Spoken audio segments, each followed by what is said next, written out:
Hello, I am Mike Matthews, and this is Muscle for Life. Thank you for joining me today for a new episode, which is an interview with Dr. Kelly Starrett, who is a doctor of physical therapy, a renowned speaker, a New York Times bestselling author who has written several books. And I first encountered Kelly, at least his work, with his book, Becoming a Supple Leopard, which made him into the biggest mobility guru in the world. And as great as Becoming a Supple Leopard is, many people have found it difficult to use or difficult to apply to their circumstances because it is encyclopedic. There's so much in there, so much to choose from. I've heard from many people over the years who were looking for something a bit more prescriptive or who were asking me to help them understand for their shoulder issue, which of the 35 mobility drills or exercises are going to work best for them. And so in Kelly's newest book, Born to Move, he has taken those questions to heart and produced something that allows you to assess your current ability to move your body the ways that it should be able to be moved and find where you have deficits. You're going to have strengths, you're going to have weaknesses, and then figure out which exercises can help you shore up those weaknesses. And so in this episode, Kelly is going to talk a bit about this book, but he's also going to talk about a topic that he's very passionate about, and that is sport. And particularly the transformative power of sport, how we can use it to not only train our body, but also train our mind, and how powerful that can be with young people in particular, how young people, how kids can learn very important life lessons and develop very important character qualities through sport, and that sport may be the most effective way to develop those qualities and to teach those lessons and to train their bodies. Hey, Kelly, it's nice to see you again. It's been a while. Always a pleasure, my friend. You have been busy. Yeah. As you have been writing books and so forth, which I want to get into in this interview. We are right in the middle of Junior Olympic madness. We're about to head south. Our kids play water polo. I have a daughter at orientation at University of Michigan. We're just trying to figure out how to throw all the balls in the air like everyone else, catch most of them, and not implode. So, just like we're an average busy working people where we spend 3 hours a day on our gratitude journal and my red light therapy. And then Don't forget the cold plunge and... All right. I'm just trying to fold the laundry before my wife gets home. That's my game. If only we didn't have to sleep, or if we could just take small doses of methamphetamine without losing our teeth. What's cool about that is that experiment's been run for us already, and it always ends in disaster. One of our friends, Alan Lim, he's the founder of Scratch Labs, Tour de France. He's a genius, sports performance maestro, but he always says you cannot cheat your physiology. And I really always come back to that. I'm like, what are you stealing from? What are you borrowing from? And that, that short-term gain, you're like, this is working. And then you run out and you fall to your death. So you don't get something for nothing. That's very true. Very applicable to the body composition scene, of course, with steroid use, a lot more prevalent, I think, than many people realize, even just among everyday gym goers who don't even have a good reason, like millions of dollars on the line to use those drugs. Yeah, that's an interesting piece. Without, going down this rabbit hole, it really does speak to, I think, some of the work that you and I are trying to do is give people a different rationale for why they're training besides aesthetics. And look, that's always there. And whatever gets you to the gym, I think that's super cool. At least 50% of the reason remains vanity. That's fine. There's no shame in admitting that. I want to be less gross for my wife. I think that's a reasonable thing. But what you really are seeing is how this sort of battle for aesthetics, I look a certain way, has no bearing on longevity, durability, has no tangible relationship to performance. And, all show, no go. We've been talking about that forever. But we've really lost the idea of why am I training? And bodybuilders, don't get me wrong, we have a bunch of bodybuilder friends, and we have learned how to manipulate calories and have discipline and put on mass on people fast. I mean, there's a lot we've pulled out of those communities. But once again, that's not a sport. I think when we try to really understand why we're engaging on all of these seemingly very disparate behaviors, It's so that we can go out into the world and be a different person. We can be more effective. We can show up for our families. We can be more resilient. What made me think of it actually was we were just running the South Fork this weekend, South Fork the American. Juliet is a 3-time world champion. My wife is a 3-time world champion whitewater paddler. I used to paddle professionally, canoe and kayak, but I went through this little class 3 plus drop called Satan's Cesspool, because they always have a name like that. But I'm in a new boat and it kept me completely dry. Shout out Nirvana, Jackson Kayak, and it has this bow that really allows you to get up. And I came flying through there with more speed, dry face, and Juliet had parked herself on River Right in the middle of the drop where she shouldn't have been. And I smashed into her boat going so fast, all of my 109 kilo self flying down, smashed into her boat, and literally was like a dynamic undercut. Like my wife had created an undercut. I got pushed under the undercut off of rebounding, and I rolled back up and I was like, wow, is my neck broken? Like, what? Well, that was a lot. And Julia's like, you hit us so hard. And that really is sort of, I'm like, okay, I guess my training is working. A, I got lucky. And B, there's some things that I'm doing that's allowing me to take the hits. And I think that's where you and I love to, some of our overlap is we don't just think you can be better in your life, but we think that these behaviors allow you to take the hits, which are coming out of left field. You don't know what's popping up, and you can reduce the impact of those hits. Big job interview, stress, sick loved one, a move, a death, like an injury, like the hits are coming. That's exactly what I was going to say. For many of us, myself included, physical hits like that are less likely because I have no hobbies and I just lift weights a few days a week. However, the emotional and the psychological hits, even in the most charmed of lives, it is inevitable. And there's no question that there's overlap between physical resilience, or that physical resilience improves our psychological and emotional resilience. Although I think it can reach levels of cringe on social media where you see guys, it's usually guys, talking about training as if it's hand-to-hand Mortal Kombat, like as if they're like Roman legionnaires in Julius Caesar's army or something. It can get a little bit like overly alpha and cheesy, but there's at least a kernel of truth there. I'm doing this bench press at 225 to inspire the world. That's obviously... or going to battle. I'm going to battle with the bench press. That's right. That's right. You're hitting up, I think, there is some innate need to do difficult things. And more, I have sometimes a complicated relationship with sport. Sport is commoditized. It is fetishized. It is monetized in a way that is really gross and a turnoff sometimes. And we take athletes and we sell them this lie that, get to college, get to pros, everything will be good. You'll make billions of dollars, and someone's making billions of dollars, but athletes have paid a heavy blood price for that access. And if you're talking to young, teenagers whose parents have said, you're going to be the chosen one, and then that either turns out or doesn't turn out, or it doesn't, you got there for got to the dance or a dance for one year, certainly that is not the promise of sport. And yet right now, I've seen sport unite cities in such a profound way when we're in our most divided selves in this country, where it doesn't matter what your affiliation or cultural background or religious identity, we are cheering for the Warriors. We are cheering for the Niners. And that is really, really powerful. When the Olympics comes around, I'm like, oh, this is what it felt like to be an American after 9/11 again, where we, and I know Sebastian Junger has written about that. But suddenly I start to think, well, how else are modern kids going to come to have a model to understand themselves? And sport really gives us a way to understand how we work with other people and how we can engage with self-soothing techniques and how do I handle stress and then be goofy the next second. And what does it mean to delay gratification? Suddenly you're like, oh, there's training, there's nutrition, there's mindset, there's recovery, there's sleep. And if we reframe this for everyone, suddenly we have, I think, the greatest tool to make a better society. And I don't feel like I'm just being, Pollyanna-ish. I really am like, that is the promise of sport, not the promise of that I'll get to, I heard about a university that just won a national championship in a sport and they're dominating.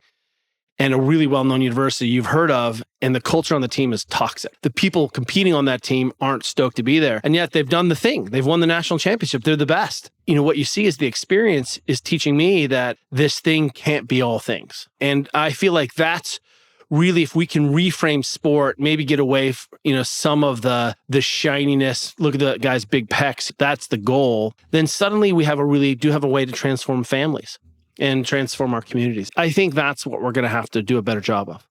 And in the case of kids and sport, if you could press the button, how would that relationship change, or how would the focus change, or how would the representation of sport change to young kids? Oh, it's such a great question. I think there are a lot of really smart people working on sort of the scope of that, because suddenly what we see is we have an amateur system of play, theoretically, right? Which suddenly becomes not very playful. It's very intense, very on you. But, I'm talking about your 10-year-old's elite pitching experience. I'm like, he's 10, he hasn't grown yet. We'll see. But a lot of the coaches, volunteer coaches, are parents. I think this is the one errors we have in the whole system, is that it's all volunteer-based in the beginning. And those volunteers default to their own experience and to their own training, which means I had a football coach yell at me, so that's obviously how I motivate kids. Where in there now are we going to talk about all of the things required to be successful at sport? Why do we eat the way we eat? Why do we have to get enough sleep? So suddenly we're at this another type 1 error where if kids aren't playing sports regularly, aren't active and outside, then they're not prepared to go learn a new skill. So ultimately, where am I developing GPP, general physical preparedness, functionality? Where am I loading tendons and ligaments and teaching movement skills? So then the kid can then go transfer those to soccer. And so suddenly the soccer coach now is responsible for ACL prevention. They're talking about warm up and cool down. They're teaching kids to run. Their task isn't just to organize kids to be effective in a soccer match. They're suddenly having to take on a whole different level of responsibility to get that child and support that child, which may mean, man, hey, what did you have for breakfast, Johnny? Can I see your snack? Suddenly you were like, hey, a Gatorade is not a great thing to drink in the middle of a practice. You may really only need an orange slice and some water, but you actually didn't eat breakfast and you had pizza. You can suddenly see the run on. So suddenly we ask, well, who's responsible for the GPP? Where is that being taught? And it's not being taught. And subsequently now, we add in this sports specialization model, and kids are they're only playing baseball. And the message they're getting is, if you're not only playing baseball, you'll never start. So suddenly we've taken this beautiful possibility and we've certainly tweaked it in a way where it's not serving us the way we know. And the research around kids dropping out by the time they're 18 is pretty high. And so let me give you an example. I have this 15-year-old daughter who's 5'10". She likes to play goalie. She self-identifies as a goalie. She's very motivated. She plays water polo. And, she had an opportunity because of her birthday. Wheeled Birthday works. She is going to be a sophomore, but she has the opportunity to play at Junior Olympics with 7th and 8th graders, even though she's a rising sophomore. She's already played varsity, but her birthday, she's still 14 until August 2nd. So her birthday is the day of the cutoff where she can play down. And one of the well-meaning coaches said to her, you should play 14 because you'll be scouted and you'll dominate those 14-year-olds. Caroline has no relationship, doesn't go to school with those kids, doesn't practice with those kids, doesn't psycho-identify with those kids. She's in high school and she plays with all these high school kids, and her older sister is best friends with all these kids. So the reason she should be playing 18U, where she's playing right now, as a fluke of not having enough goalies or whatever, and she's got some talent, she also is with her cohort of friends. And so it's that psychoemotional. She goes to practice and comes home giggling and buzzing and talking about practice, not I dominated the crap out of these 14-year-olds. The rationale of understanding why we're doing sport so that we can come to know ourselves, that is the thing we're going to have to do a better job of teaching parents. And I think what that does mean is that we can do a better job as parents to bring kids in, if parents have the right tools, and say, this is what athletes do to sleep, to grow. This is what athletes eat to perform. And why? Because we're actually going to take all of the lessons that we're learning in high performance environments and transmute them to our kids so our kids can actually benefit from what we're learning in the NFL, NHL, MLB, Premier Soccer, et cetera, et cetera. I've seen some of this firsthand with my son who's 10 and wanted to play flag football. So did one season, then the next season I chipped in to help coach, and it was interesting. So as a kid, I played baseball, and then I got into hockey, first roller hockey, then ice hockey, and then really liked ice hockey and just stuck with it for a number of years and did a lot of it. Between that and roller hockey, that was like a lot of my time. So I'm coaching my son's, assistant coaching my son's flag football team. And it was interesting. I remember one kid actually had some athletic ability, but spent most of his time, his parents just let him sit on screens. Basically, that's all he did outside of school. And so like if he dropped the ball, he would start crying. Like he didn't know how to deal with even a minor setback because he didn't really have much of a social, maybe he had his little friends at school, but otherwise like would just go home and sit on TikTok and sit on video games. And then if he dropped another ball, then there were times he would pretend like he would have a leg cramp. He'd have to sit out, but it was totally not. He didn't know how to cope with this feeling of, wait a minute, it didn't go the way I wanted it to. There were other kids, nutrition, they hadn't eaten in 6 hours and it's like 6 p.m. and it's practice time. And I would ask them. And the last thing they did eat was like a Lunchables. And there are these mini bites or something like little muffins, and they ate it 6 hours ago. And so I've seen that firsthand. And one of our friends recently had this idea for a sports drink for middle-aged people, and it's hose flavored water. So you just pour a little hose.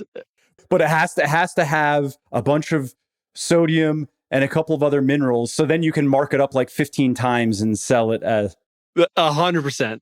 So hose flavored water, everyone. And because really that's the allegory for all of the dysfunction that we fought through to create these calluses that allowed us to go out and take chance and risk as escape from uncertainty, as an escape. Like this, I was like, okay, there's an adult who's here who wants to like guide me, versus like, don't come home till it's dark. What I think we're realizing here is the sport is almost the canary in the coal mine, where you do see, the downstream effects. You're at the pointy end of the spear, of the stick as a coach. And where are we going to begin? Because now we have the perfect opportunity for a short season. Everyone knows what the outcome is, which is to feel good and be on a team. And you've seen all the great work that all the sporting groups do that I'm blanking on the name. I apologize for everyone. But, we're trying to get parents through to learn what it means to be a good parent, about coaching. But one of the drills that we do with this group is you write your 5 favorite characteristics of a good coach, and then you put them up on a wall. And some of them are physical, like tactical, excellent, technical knowledge. And then you have all these psychoemotional components. And when you put everyone's on the wall, there's like 50 on this side about psychoemotion, how they made you feel, communication, right? Belonged to a team, felt loved, felt seen. And then there's like 3, like technically great coach. What we see in the work of people like Brett Bartholomew, who's talking at Art of Coaching about communication, is that, wow, we really don't value some of the other aspects of sport. We value, I need another drill, not how am I going to get buy-in, manage all of these different relationships. And we see it, the mal-expression, in so many different ways. One of the teams that I am associated with, I get to spend time with, they had a bad loss to another college this year. And then that affected them in the next game that they should have won. It was a bad loss, lost their confidence. What we saw was potentially we had a generation of athletes who've been the best, put through the junior national team system, promoted along the way, always selected for the A team, never always been successful. And then the first time they actually competed against people who had been the same thing and lost, they didn't have a schema. This is Division I superstars having a leg cramp because they dropped the ball. And so what you really do see is you're like, oh, I see how this is. And sometimes when you come in, you say, well, what can we control for? On our site right now, on our Instagram, we have pinned a video I put up. I was on our friend's show talking about sleep. And I said on this Instagram post, and if you can go there to the Ready State, you can see it. I said, hey, really, we want 7 hours as our minimum sleep if you're trying to grow a body, get out of pain, get muscle, get lean, heal an injury, right? Learn a skill. And that's probably not enough for most people in reality. Like that's table stakes. Table stakes. And I said, real magic starts to happen if those are your goals towards 8 hours. And sometimes I also follow that up with, just so people understand, that doesn't mean 7 hours or 8 hours in bed either. It means, in this case, 7 or 8 or even maybe even 9 hours of actual sleep. Because if you're blessed to get into bed, black out unconscious within 5 minutes, and then just be in a coma all night long, and then Right. You haven't had any caffeine, alcohol, THC, stress, blue light, whatever it is. yeah, 7 or 8 hours later, you just pop out of bed, bright-eyed and bushy-tailed. Well, yeah. One, you're probably like 25 years old. I remember those days. I've emotionally accepted I may never sleep the entire night through ever again. No, you won't. And at some point, you're going to be, I'm 50 this year, and every once in a while I have to pee in the night too. And I'm like, okay, well, that's over. I'm dealing with I don't want to hijack the conversation with just me babbling, but I was exposed to COVID again recently, which is not a big deal. It's going to happen. My wife got it traveling, fine. And I've had it several times, and it's always been a mild illness. I almost didn't even notice it, just felt like congested. Am I sick? I don't know. But I know that we had a nurse come over and just check her out because she had a bit of a fever, and then they did a test and she was positive, and then I did a test positive. Okay, fine. And so the illness itself was mild. However, I've now dealt with this twice. The after effect, that two things that I noticed. One is it messes my sleep up, and I've now done some reading, and this is a common side effect. It even has an informal term, COVID insomnia. And I've had it before, and it was pretty bad. It was like an actual insomnia. I'd have trouble falling asleep, and then I might wake up every hour or every 2 hours. I might wake up. This is good to know. I actually haven't, believe it or not, I have not heard of this. I've heard of so many other things. Oh, this is a thing. There's now research on it. It is a thing. It is one of the most common side effects is sleep disruption following COVID. And it can happen to anyone. Again, the illness for me is very mild. I'm a pretty healthy guy. I don't really even have any unhealthy habits to speak of. Not to say I'm perfect, but like I don't drink alcohol. I don't smoke. I eat well. I sleep. I exercise. I do all the things. And it really screwed up my sleep many months ago. And then this second time around, I've been dealing with a bit of sleep disruption. Again, not as bad, but in addition to that, so like last night, I woke up probably every 2.5 hours because I had to pee. Like I actually pee pretty badly. And that is also a fairly common side effect, or it is a known side effect that you get an overactive bladder, that the long COVID mysterious phenomenon can include an overactive bladder. So well, what's great about your story, and thank you for sharing that, because those are two things I don't think people are aware of, but the hits are going to come and your sleep is going to be disrupted. And that's okay.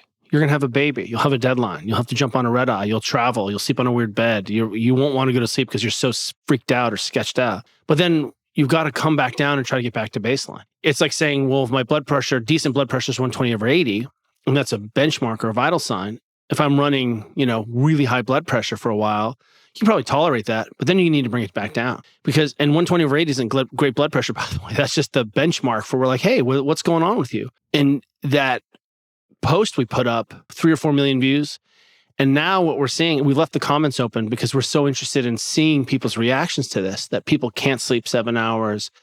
It's bullshit. No one sleeps that much. No one who's successful sleeps that much. That everyone knows that in order to hustle and get by, it's 4 hours. If you read the comments, some of them are very personal. My new favorite self-moniker is Dr. Flatbill, because I was wearing a hat in there, so I'm Dr. Flatbill. And people are like, well, look at you. You look terrible. You're sleeping that way and you look like an ass. But what's really interesting is that outside this vertical where the WHO, World Sleep Foundation, like any person is like 7 to 8. And for children, it's actually more. And then the research around getting less sleep is pretty gnarly in terms of injury prevention. And then performance as well, especially in athletics. I mean, 100%. And, suddenly we're at this interface where we've told this lie that, you don't need sleep. That's a badge of honor. And I thought we were post that, but outside our vertical, we haven't told that story very well and made the case for it. And now we have this opportunity.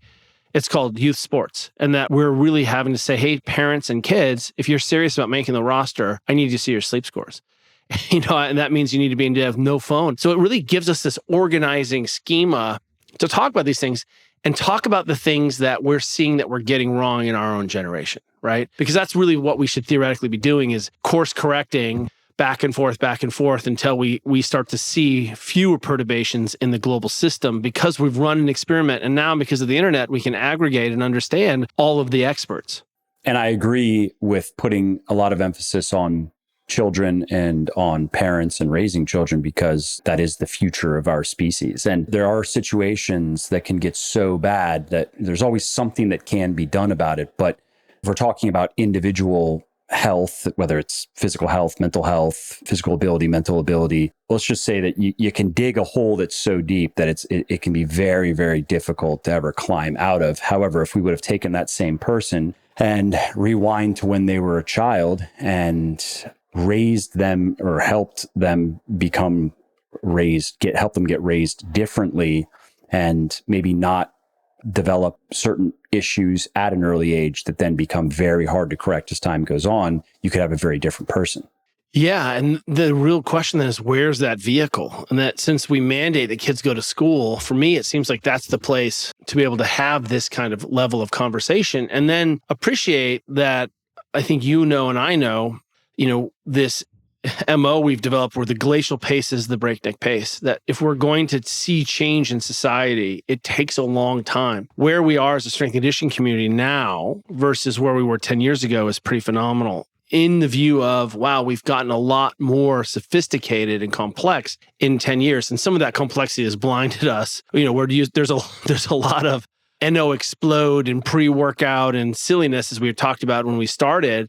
And yet simultaneously, Juliet and I, we describe ourselves on podcasts as diet survivors. We like low fat, zone, paleo, keto, like all in the name of performance. But really, I keep coming back that we see the big trends even kind of be pushed backwards in society really have started in the strength and conditioning. I think we're seeing a revolution in whole food nutrition to fuel sport that is backing its way out. We're seeing, fewer protein shakes. Maybe it's because the magazines don't exist anymore. Fewer protein shakes, more whole food. And people have been talking about that forever, but because it's this top-down approach, Tour de France, I would say, and some of the professionals, soccer and rugby has been the leaders of saying, hey, when we feed our athletes actual food and they sit together, we tend to do better. I don't know. That sounds pretty extreme, pretty fringe. The whole food agenda. Yeah, Kelly Starrett is selling the idea that we should have dinner together. Big Ag is trying to convince you to eat more of their toxic plants full of anti-nutrients. I heard a story. I have a relationship with the 49ers, and 2 seasons ago, they made the commitment to put a chef on site year-round for their players. And what they recognized was that athletes, from a performance perspective, that if athletes could get fed whole foods and didn't have to cook and clean, they would come do it. So it gave reason for people to stick around, which changed culture, which gave them a reason to be in the building and then to go to the weight room and go on, and all they needed to do was feed. And it was part of their contract. And it was not an insignificant amount of money investment. Basically, the cost of a rookie player to have a great chef to run that thing. And simultaneously, we have young athletes who have maybe come out of high school and college who didn't learn the skills of how to cook, didn't learn the skills of how to nurture themselves with food or create culture or identity around it because of the lack of that in their families or lack of emphasis for whatever reason, suddenly being able to get those needs met instead of defaulting to their training, which could have been, I'm eating fast food. We saw the same thing happen with Arsenal. Arsenal suddenly had meals delivered from Harrods to the players. And some of the people were like, wait, we're sending dinner to 22-year-old millionaires? And they were like, yes, because they will default to chips and curry and, they won't eat good food. And yet when someone delivers you vegetables, great carbohydrate sources, lean proteins, you'll eat them 100% of the time. Like if I bring you a bespoke meal, you're like, thanks. I mean, that's my life ambition, is to be able to have an in-house chef. I don't know how much money Juliet and I have to make. I suspect it could be more affordable than you might think we can turn this into a semi-meal prep thing. Now, if you want a live-in chef to make you whatever you want, okay, now you need to write more books. A lot more stretching videos. And what we're finding is, some of the work I've seen in the Navy and some of the Army upper tier units, they found that their warfighters were eating 1 or 2 meals together a day. And that when they did that, they found better unit cohesion. And turns out, guess what? People who eat together, Juliet says, maybe she probably crib this from you. Human beings only really do 2 things. We move together and we eat together. So where are you doing that? And suddenly you start to see that there are these overarching patterns that are emerging through the data set, which is, by the way, the definition of the scientific method, right? Sir Francis Bacon is like induction through large pattern, like understanding the principles driven by looking at large data sets. That is the scientific method. When we then can be clever enough to say, okay, what does that look like? How can I make that work in my family unit? That's really, really powerful. And that's how I think we're going to transform society and give ourselves common cause, because our children are going to go to school together and play sports together. And now we can all at least unify around what's best for our kids. It's a great message and a great vision, one that I also believe strongly in, even though most of my work, I'd say, is more geared toward young adults to middle-aged adults and beyond, and is skewed toward body composition. But I also do work in a lot about overall health, overall performance, longevity, and again, openly acknowledging that 50% of the reason that I am still in the gym 3 days a week currently, I do cardio on my other days, but is to look a certain way. I don't think there's any shame in that. But there is another 50% that doesn't involve like abs and biceps. I don't mind looking jacked I don't mind being the jacked dad at the sideline, but you can have multiple bottom lines. I think that's really where we're going. The problem is you don't win fitness. You don't win health. I mean, are you going to be 100 years old and you're only a success when you rip up your shirt on your deathbed and you're like, jacked abs, fools? You know what I mean? Like, is that what it is? Like, what do they say? As long as you leave a big coffin, right? That's how you know you've won. I haven't heard that, but I want a wide coffin. Like, we can't fit this guy's lats in here. What's going on? Yeah. You bury me massive, I guess we did have a high school football coach said, let's get bigger than a house. Every day he'd be like, let's block the sun. Let's get bigger than a house. I appreciate that. It's interesting then to say we're starting to get a lot of overwhelm because we're seeing so many tools and tactics, I think. And then people have, created listicles out of those things. And they're very much dilettantes in all of those fields. I'm thinking of all the Twitter thread boys that just regurgitate people's listicles. That's so cool. It's listicle. And when we, I think, can do a better job of giving framework to that, what's most essential, what is fun and entertaining. Look, I like getting in cold water. I like getting in the heat. I find that it breaks me. Like, it doesn't matter how stressed I am. I get hot and cold. There's no reset necessary. I'm just like, well, I got hot and cold and now I need to go to bed because I'm knackered. But I also see those things as not practical, not scalable, you know what I mean? And very much entertainment. Like, this is entertaining. I really like this. And I'm sure there's another way where I can take a shower. Most people are taking showers or getting hot and cold every day. When we can do a better job, and I just shine the light back on our cohort of coaches and friends, are we making it better and easier for people to understand this? Or are we adding to the bullshit noise? And let's figure out which one of these problems I've contributed to, and let me try to solve it. You don't need an hour of rolling around on a foam roller and hooking yourself to a band. That was never our intention. And yet people went crazy. They stopped lifting, started running, and started mobilizing. And I'm like, hold up. Or doing like 45-minute prehab sessions before they go and squat 135 or something, That's right. Yeah, that's right. Hey, that's really heavy these days. So you're really on it. And I think when it's sometimes a degree that we overran our coverage a little bit. We got a little over our skis. And I think we're seeing a little bit of correction because when we ask, and I really appreciate that we kind of started talking about kids. I just saw some statistics about, and an article about this epidemic of ACL injury rates in kids right now, that it's insane. And when we started even doing a straw poll in our house of kids, people who are in their 40s and 50s, I'm like, how of your classmates had ACL tears? And it was like one, but the kid got slide tackled, and it was really a fluke thing. And now we're seeing that there's 2 per team per season, and that like it's really there's an ER here at UCSF that does 24-hour rotations of ACL repairs in kids. And the research I was just over at Cal Berkeley talking to their sports med department, and they said now they have enough data that if you've injured your ACL in high school, we can guarantee you another lower extremity injury in college.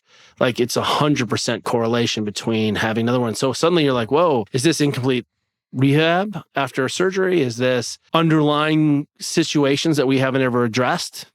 Sleep, nutrition, bone density, movement control, all the things that go into it. And suddenly you're like, third-party validation is the only way we can understand our work. And if our work is this trillion-dollar industry of fitness, then third-party validation we should be less gross, less fat, less diabetic, less dependent on substance abuse, less depressed. I mean, choose something that you and your family care about because you're battling that, and ask, have we been served by the internet of fitness? And I don't think we have. So walk around any middle school, high school sport event, especially these club activities. So you go to club volleyball and look what the parents have put out. They've gone to Costco and they've done the minimumest they can, and they put out 20,000 calories of croissants, and everyone gets a Jamba Juice after playing volleyball for 20 minutes. And suddenly you're like, hold up, like this is not the zombie apocalypse.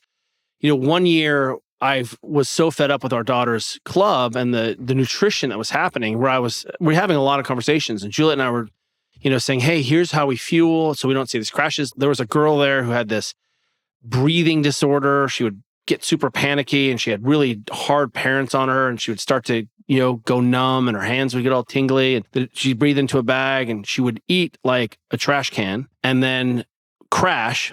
And then her parents would give her Cliff Blocks. They'd give her gummy bears, these sugar blocks, and then she'd be back up, and then she'd crash again. And when we said, hey, here's what we know, and again, not us, but here's what we know from the All Blacks and from the people we're working with around fueling so that we don't have this. And what I did instead was I was like, let me take over the table. So for Far Westerns, I went up there and I had peanut butter and jelly sandwiches and all the cold cuts and 10 different fruits and ways that, and when the kids were presented with all of these options, there was something for everyone.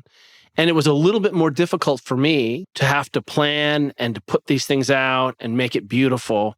But what we gave was we still honored the choice. We had kids who were vegans and they had choices, and kids who, had really narrow palates and they had choices. Any choice they made was still a better choice than the crappy quick bar, the Gatorade, the thing. And I think what we have to do is start to say, if I get 15 years of that, 20 years of that, and that's what I've learned.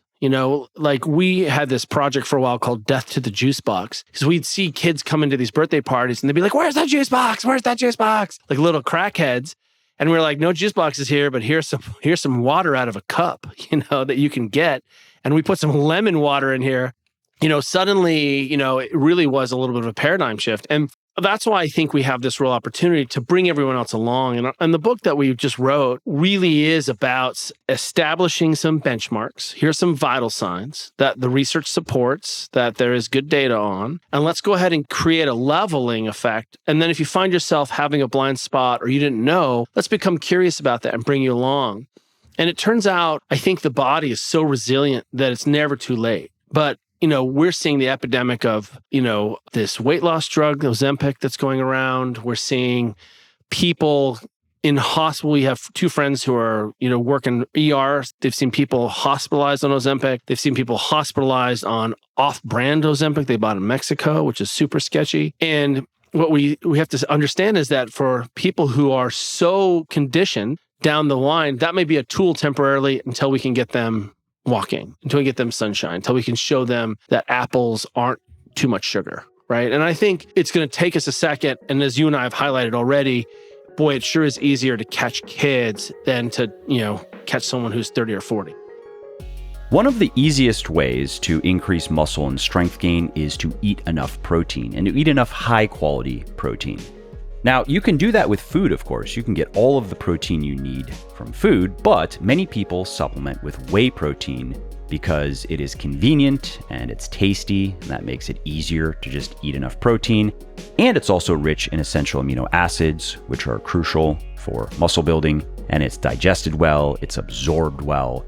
And that's why I created Whey Plus, which is a 100% natural grass-fed whey isolate protein powder made with milk from small sustainable dairy farms in Ireland. Now, why whey isolate? Well, that is the highest quality whey protein you can buy. And that's why every serving of Whey Plus contains 22 grams of protein with little or no carbs and fat. Whey Plus is also lactose-free, so that means no indigestion, no stomach aches, no gassiness. And it's also 100% naturally sweetened and flavored, and it contains no artificial food dyes or other chemical junk. And why Irish dairies? Well, research shows that they produce some of the healthiest, cleanest milk in the world. And we work with farms that are certified by Ireland's Sustainable Dairy Assurance Scheme, SDSAS, which ensures that the farmers adhere to best practices in animal welfare, sustainability, product quality, traceability, and soil and grass management. And all that is why I have sold over 500,000 bottles of Whey Plus and why it has over 6,000 4- and 5-star reviews on Amazon and on my website. So if you want a mouth-watering, high-protein, low-calorie whey protein powder that helps you reach your fitness goals faster, you want to try Whey Plus today. Go to buylegion.com/whey, use the coupon code MUSCLE at checkout, and you will save 20% on your first order. And if it is not your first order, you will get double reward points, and that is 6% cash back. And if you don't absolutely love Whey Plus, just let us know and we will give you a full refund on the spot. No form, no return is even necessary. You really can't lose. So go to buylegion.com/whey now. Use the coupon code MUSCLE at checkout to save 20% or get double reward points. And then try Whey Plus risk-free and see what you think. And I'm glad you brought up your new book, which is Built to Move. Now, you mentioned these vital signs. Can you tell us a bit more about these? What do you mean by that? Yeah. Well, first of all, is that Julian and I felt that we hadn't invited or create fitness is real.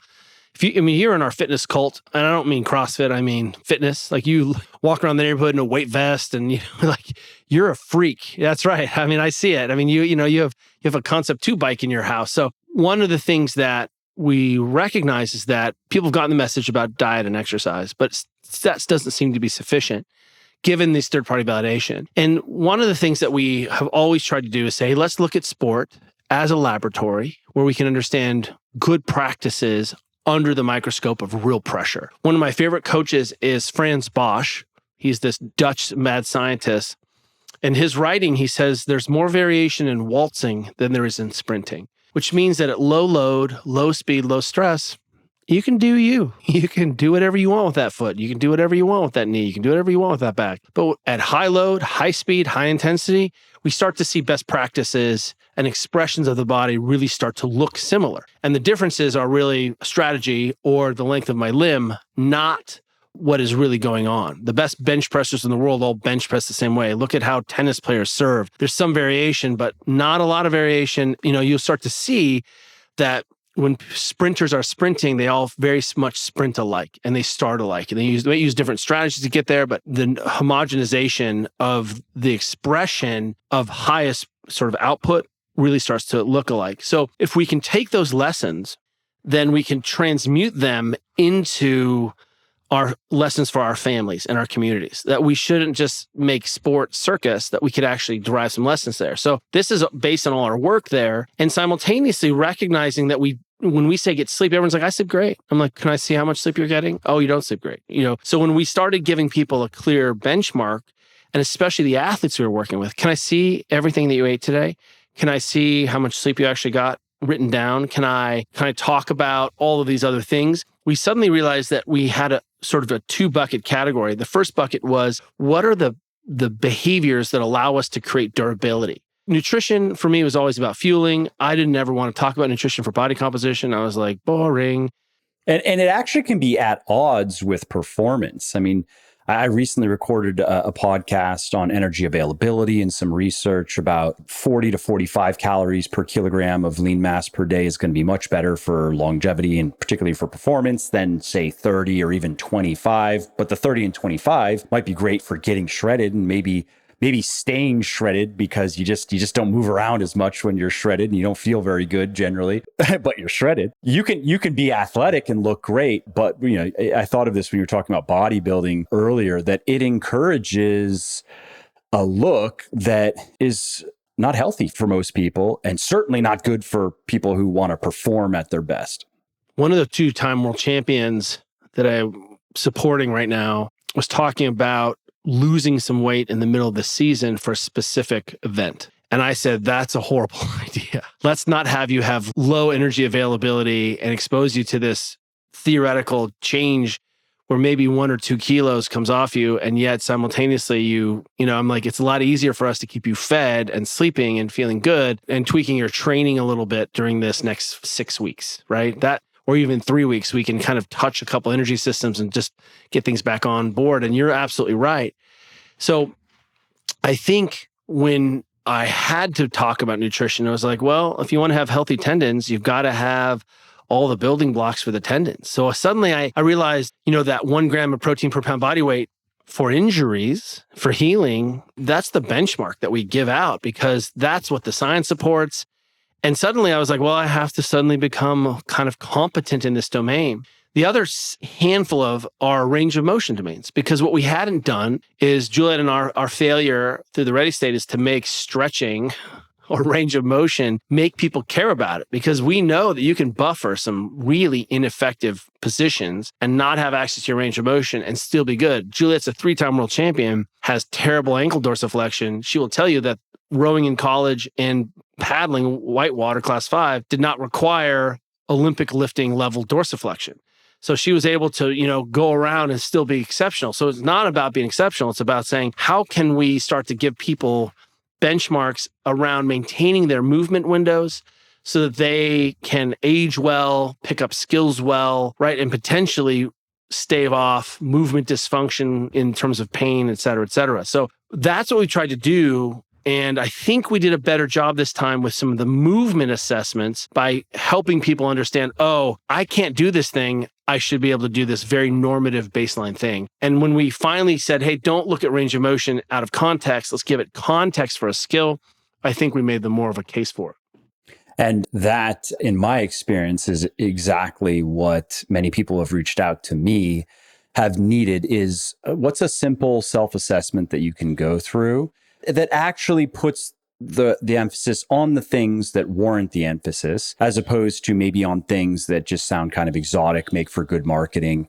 Okay, so I've done my little self-assessment here and my results, and now what can I do? So there seems to be a deficit in these areas. What do I do about it? And in my home, right? Yes. Well, I was just going to say, what do I do about it? And how can I do it at home in probably no more than 15 minutes a day? Because if you ask me to do stretches and mobility drills for 30 minutes a day, it's much less likely to happen, especially if I'm also doing some workouts and have a life to live. Especially because I want you to have a life. That's exactly right. And it's taken us a minute to sort of gather that up to say, we actually think you can make yourself feel better and keep an eye on your range of motion in 10 minutes in home. And you don't need very many tools. And when we start to give people consistency, right? Our friend, Lane Norton, to quote Lane, what you don't need is consistency for 3 months or 6 months or a year. You need bone crushing consistency for years. And boy, it's really hard for me to wrap my head around that. And I know that that's the rule, but this 21-day reset, this 7-day toxic, thing, or blast my abs in 14 days, that sold me that I could get everything I wanted very quickly versus the bone crushing consistency of, one of my friends is Matt Vincent, who is a 2-time Highland Games world champion. And someone said, hey, Matt, how do you get strong? And he was like, why don't you lift something heavy once a week for 10 years? Let me know how that goes. And let me know if you end up getting strong. And someone's like, 10 years? And you're like, yes, that's the time scale we're working on. That's why it's easier to start as a kid, because you're like, the only thing I've done for 10 years consistently, masturbate. So, all right, this is not for me. I think when we then take the lens of, okay, these small behaviors that I can fit in. It doesn't have to be an hour-long class. I don't have to commit my soul to the void in order to do these things. I can actually have much greater interventions if I start to look at a movement practice as extending from when I wake up to when I go to bed. And, even restoration. For example, one of our first things that we give people is to sit on the ground in the evening. So what we want you to do tonight, if you're listening to this, is to watch the first 30 minutes of television sitting on the floor in front of the couch. We know you're watching TV because the research says 1 to 3 hours. And we know that Silo is an amazing television show. So, and The Witcher is back on and all the other fun shows. So just sit on the ground. And what you'll see is that, that long sitting is uncomfortable. Then you sit side saddle and then you're long, then you're 90-90 and then you're kneeling. And then if you look around the ground, you're like, oh, there's my roller. And so you can just, I just did 10 minutes of whatever was hurting in that moment. And then if we rinse, wash, repeat that for 5 to 7 days a week, you can get massive amounts of input in, and you've created context for that behavior. And now we're actually really finally helping people versus go down to your local stretch lab, get a membership, add another complex intervention. Don't get me wrong, those things are awesome, but going to the sauna every 3 weeks is not the intervention we're looking for. I'm like, what can we do day after day after day in a really repetitive way to keep an eye on these minimums? That little habit stack is nice. I'm glad you mentioned that. That's what I do. I don't watch much TV. It's certainly not 3 hours, probably not even an hour. Some days it's nothing. Other days, maybe it's 30 minutes, watch something with my wife. But start almost always with, there are a handful of stretches that I've been doing over the years, an internal rotation stretch for the left side of my hips in particular, just because it was quite bad years ago and it's improved. And just a few things, open up my shoulders and whatever. And it gets done probably on average 5 days per week. Some days I'm perfect and it's 7 days, some days it's 6. But on average, it's probably 5 days. And often it's at night. Okay, we're going to watch some TV. I'm going to start with, it's no more than 10 minutes. It's probably closer to 6-7 minutes. And I'll go through my little stretching routine. And it's not physically demanding. I wouldn't want to do something that starts to feel like a workout at 9 p.m. or whatever. But it's just, I've gotten used to whether I'm watching TV or not at night. I'm done with everything. My kids are in bed. Okay, my wife and I are going to spend a little bit of time together, sit down, do my little stretches. And it's been very easy to maintain by just combining it with something else I'm going to do anyway.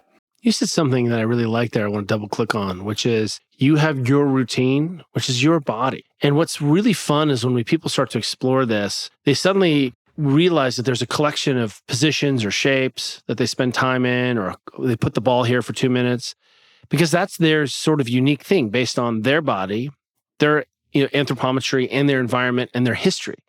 And suddenly the 3 or 4 things you just got to keep an eye on. And if you do that, you end up feeling better. And so it's a lot easier if you're going to take and break a credit card, we just want to fold the credit card thousands of times, back and forth, back and forth, back and forth. And then eventually gets a crease and you can access those positions. And your brain is saying, man, you spent a lot of time here.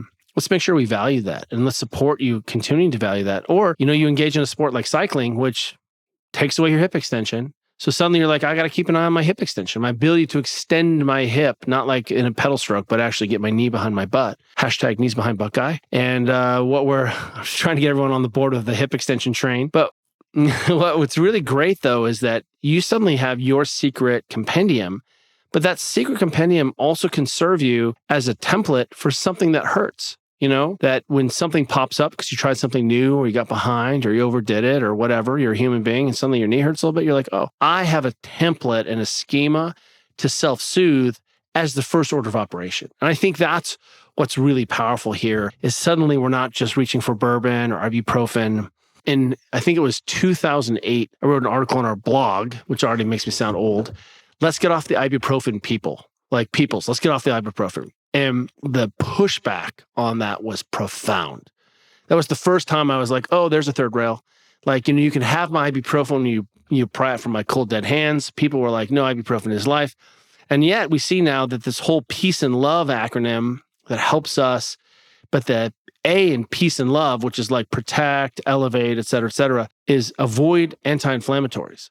Because we saw that they delayed healing and led for less effective healing of the tissues because they interrupted our healing response, even though they took my pain away. And so I'm like, I'd rather you, are you reaching for bourbon? Are you reaching for unless we give you some strategies for this, you're going to go to your training or your experience And if it's ibuprofen and bourbon, your liver's going to hate you, but your knee won't hurt for a while. So I think until one day your knee probably won't knee anymore, but that's right. It won't knee anymore. I think that's so great. So it takes a while for us to evolve our positions.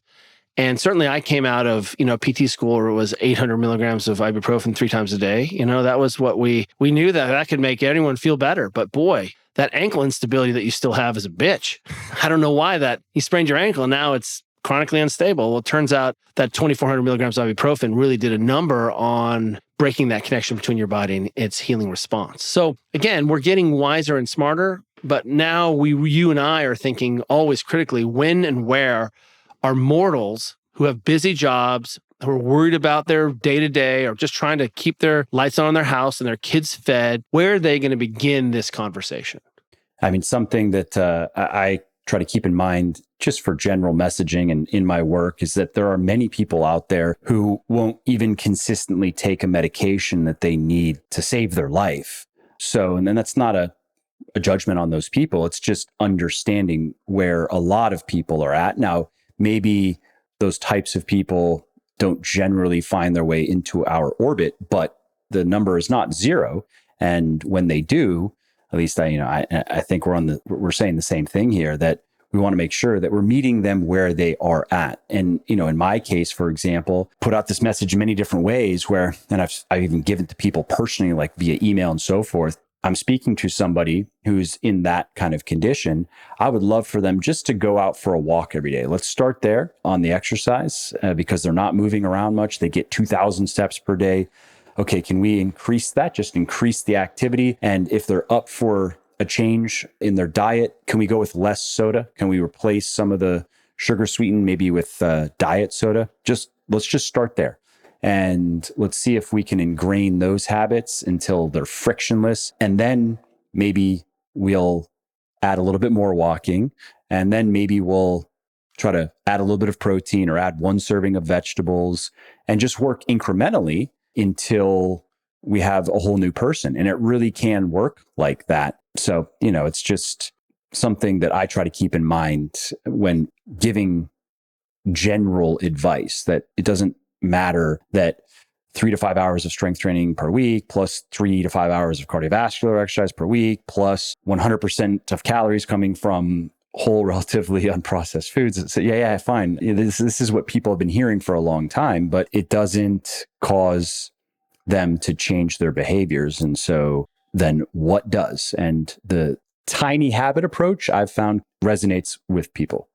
Juliet and I believe that everyone who's in the strength and conditioning or fitness, which is not even a word I really like, but we're here, we're doing it. If this is us, we're sort of obsessed with this. It's part of our identity. We really enjoy it. I really enjoy training. I'm going to train until I can't train. What am I training for? To be the best middle-aged mountain biker in the neighborhood. Which is a terrible biker. But if you're listening to this, we are counting on you to become a node in your community. And one of the reasons we wrote this book was we recognized that a lot of people don't know where to start. And what you just heard was a treatise on the small behaviors. And that's when someone in your family is interested, that's the approach to take. Because what you're doing and the way you live your life, you might as well be an alien from another planet. You'd like to do what? You haven't even suffered. I mean, you experienced this, Michael, that when you put people in an ice bath for the first time, they freak out. And that's because they don't know the feeling of suffering and of pain. And when I put my elite cyclists in an ice bath for the first time, they're like, oh, this just feels like Tuesday when during the middle of my intervals where I'm on fire, and it's a different kind of fire. And this is better. I like this easier because I'm not even bleeding through my eyes. So when you start with this small approach, that's how we do it. And what we try to do with this book is create a resource for all the coaches who now are having to have this conversation with so many of their athletes who are saying, hey, I really want to respect the time we have together where we can actually train and I can load and we can work on these things, but I need you to get ready for that. So read this. Or I have this uncle who's overweight and doesn't know where to start. This is the book to invite them on the journey that you take for granted because you are already a black belt and people are like, wait, how do I tie the belt? I mean, they're afraid to tie the belt. You're already a black belt. So, I mean, we can't say that enough. And by the way, all of the things you suggested are all the things that I do. I don't drink sugar sodas. I don't drink drinks with calories. I really do try to walk more. I try to, get some more protein. I mean, what I love about first principles is that they scale up and scale down. What I am less a fan of are interventions and strategies that are cul-de-sacs. I do this for a while and I can't get better. I don't remember who described it. Heard recently someone talking about like, you don't get better than the guitar, right? You just keep playing and playing and playing and playing. Movement, nutrition, all of these things are open-ended and can be regressed and progressed as needed. And once we start to view those habits in that lens, then it's just an issue of, applying the rubber to the road for enough time, because it always works. It 100% works. I love it. Well, this was a great interview as expected. And again, the book is Built to Move. I want to thank you again for taking the time, Kelly. And before we wrap up here, is there anything else that you wanted to share? Anything that I should have asked that I didn't ask? It's never too late. Bring your friends along. I think the next sort of barrier is we've got to get people back outside. I mean, I second that. That's another thing that is just, when I was mentioning my flag football coaching experience versus my experience as a kid playing sports, going, I don't remember it being exactly like this. So I'm in this neighborhood here in Florida. And so when I was a kid, I was always outside and there were always kids in the neighborhood. And all we did was play one sport or do one athletic sporty type thing after another. It was skateboarding, then it was inline rollerblading, then it was BMX biking, and then it was roller hockey and blah, blah, blah. And so I'm in this neighborhood with, I don't know, a couple hundred houses, probably it's a pretty big neighborhood. And there was one boy who he left, and I've not seen another boy. I never see kids. And I've taken my son, like, okay, let's get in the car. There got to be some kids outside playing. It's, Saturday and it's 2 p.m. or 3 p.m. or whatever. Let's go drive around trying to find him like some kids to play with. And we've done it a couple of times. Nothing. And I've asked now other parents, like, are there kids here? Oh yeah, there are some kids. Why do I never see them? They're just inside all day. Then there's one kid that he meets, and the mom does not allow the kid to go outside. Like, she didn't openly say that, but it's clear at this point, this kid is not allowed to go outside and play. For my son to be able to play with him, he has to go over to their house. She doesn't even allow him to come over here. My son has to go to their house, and they are inside, and that's it. In San Francisco, we've seen a rise of what we call subclinical rickets, where kids are falling off a bunk bed like 2 feet and breaking forearms and smashing collarbones. And you're like, what's that about? When they sent my daughter home, and I know we're going on and on, when they sent, Caroline was a preemie and spent 3 weeks in the NICU. When they sent her home, this is my 5'10" Hulk, by the way, they were like, you have to give her these vitamins. And I was like, she's breastfeeding. I don't need to give her vitamins. And they were like, no, you got to give her these vitamins. And I was like, look me in the eye and tell me that breast milk is not the perfect food for my child. I'm like, go ahead. I'm a doctor. Just tell me your rationale. And they got so uncomfortable. And I was like, go ahead. I'm just waiting. And I was like, what's the problem with the breast milk? And they're like, there's no vitamin D in it, because the mothers in San Francisco don't go outside and they don't create any vitamin D in their skin to pass on their kids. So I was like, oh, so if I take my kid and put her in the sun, I don't have to give her this complex solution to a problem that rhymes with the sun. And they were like, that's correct. So, we're seeing this up and down, and there's 10,000 analogies of that. You're right. Like, here's a kid who doesn't go outside, isn't allowed to, for whatever reason. And suddenly we just tumble on into all the original conversations, which is, how are we going to create and use sport? Because now sport gives us a reason to go outside to transform our communities. And again, training, which is lovely and so important and saves lives. Theoretically, we learned to train because we were doing a sport. Especially as a kid. It was fun to play the sport. Training for the sport could be fun, but it was in service of what was really fun. Well, this was great, Kelly. And quickly, why don't you just let people know where they can find you and find your work so they can check out everything else you're up to? Yes, we are at The Ready State, and that's all across the socials at The Ready State. If you are interested, we have, I think, the world's greatest self-assessment mobility test on our app. There's a free trial over there. We have daily follow-along mobility drills. It's super, super simple to get involved. And what we've tried to do is actually democratize this thing. We really believe that we appreciate that people are struggling. Not everyone has infinite money to, dump onto their health, but here is something that we know that if we can get enough people on, it becomes to scale and we can put more resources into it. And we really think that the Ready State app is the place where you can begin a conversation with getting to know yourself a little bit better, especially if you're in pain.